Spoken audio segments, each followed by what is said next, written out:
Welcome back to my channel. So we have this video of this white man calling out on black people to admit that they do have a black privilege. Let's get into the video and then we are gonna talk. And by the way, a shout out to Modern Republic for this video. Let's get into the video. Black privilege is the most prominent form of privilege in America today, and we have examples to prove it. There was a large group of teenagers that ran through Chicago terrorizing the city. They were vandalizing, they were lighting cars on fire, they were attacking tourists and residents. They even went ahead and they attacked a white girl walking into her apartment building. About 30 of them started punching and kicking her on the floor as she was trying to escape violently. This is black privilege. And the reason why it's black privilege is because there is no major investigation going on. The FBI is not looking into this. There's no hate crimes being, possibly dished out. The mayor-elect actually said we should not demonize this youth as they have been starved of opportunity. He is giving them excuses, ultimately enabling and encouraging this sort of behavior. This is privilege. If this were a group of white teenagers, the FBI would be working with the mayor of Chicago right now to make sure that there was a hunt, that there were billboards, that anybody that was involved was brought in, and that hate crimes were dished out, and that there would be riots and protests throughout the entire city and possibly every city in America. Black privilege is the privilege to be able to do or say something without having the same social ramifications as other races, especially as white people. That is what black privilege is, and that is what we are seeing. We are seeing differences in the way things are being handled, and it's not just social ramifications anymore. It's now legal precedent. We're seeing as Chicago is not handling this the same way that they would handle it if it was a large group of white teenagers. And again, we're also seeing in America where there was a young boy that was shot and killed because he went up to the wrong house. We don't know the full story, but that seems like what the story was. And an 80-year-old white man shot him thinking that the boy was trying to break into his house or trying to harm him in some way. There was also a couple of other stories throughout America at that time. There was a story of a white girl that pulled into the wrong driveway and she was shot and killed. Yet, we don't see the same media outrage. We don't see the activism happening. The truth is that this doesn't just happen to black people, it happens to all people. And yes, I understand that we should fight to stop all of it. Unfortunately, we have to live in a reality.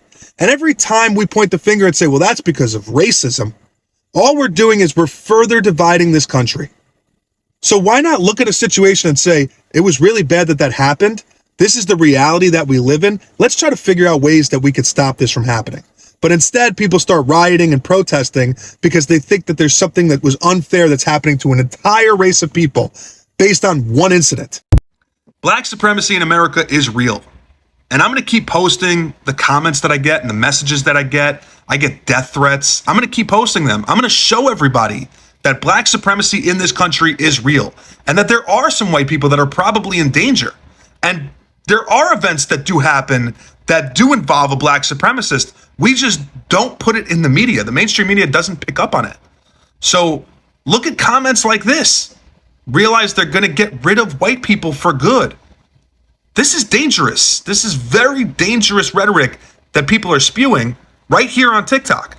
And just the idea that this type of comments, there's videos of people that say things like this, similar to it, right here on TikTok. And if you don't think that that influences young minds that haven't been molded yet, it absolutely does. That's how events occur. That's how hate gets spewed. So this is all over a video that I posted quite some time ago about the Summit Waves pool in Missouri, where the Summit Waves pool canceled an event that this mother had planned for her child's birthday. And the mother said that there was 250 people coming, and then there was a Facebook group. And on the Facebook group, it said that there was 500 people attending. So the event didn't feel comfortable with it. They canceled it.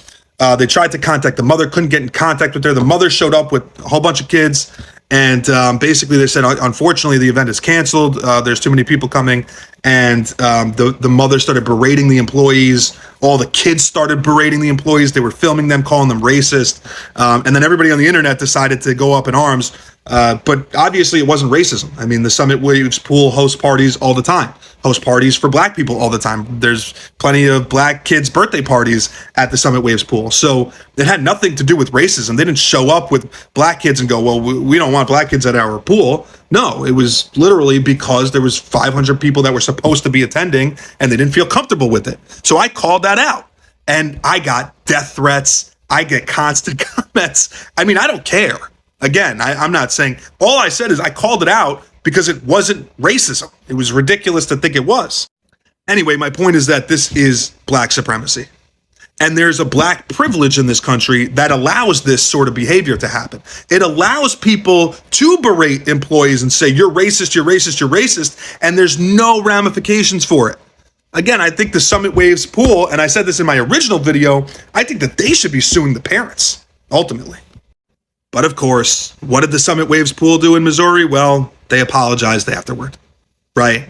Because they were so scared that there might be protests or there might be boycotts of their establishment that they didn't want to tell the truth. They just wanted it to be over, put behind them. That's the society we live in today. Okay, so like I'm not in support of all the violence that he has mentioned, but I don't think that that qualifies that to be Black supremacy. Like I don't think so really. And my contribution to this video will be determined by what Google is gonna define. What the definition for Black supremacy according to Google. So let's get into this. Black supremacy or Black supremacism is a racial supremacist belief which maintains that Black people are inherently superior to people of other races. Take note, it said belief. So even Google is disagreeing with all this. And even my mind is disagreeing to this, by the way. Yeah, so what I think, like personally, what white people call Black supremacy, I think the best way they can define this is, by calling it Black defense supremacy. And, between me and you, defense mode is trying to defend yourself from incoming harm, which we have been doing all these years. You know what I mean? It's unfortunate that, we as Black people are the only ones who get to understand that. Guys, I can say a lot, but YouTube has got its own restrictions. But guys, you are free to leave your own thoughts in the comment section below. Like I always say, people learn a lot in the comments than the actual videos. Yeah, so please feel free to leave your own contributions in the comment section below. And if you have not subscribed to this channel, please guys, go ahead, subscribe. Turn on your notification bell so that every time I upload, new videos, you'll be the first one to be notified. Yeah, I will definitely see you in my next video. Peace.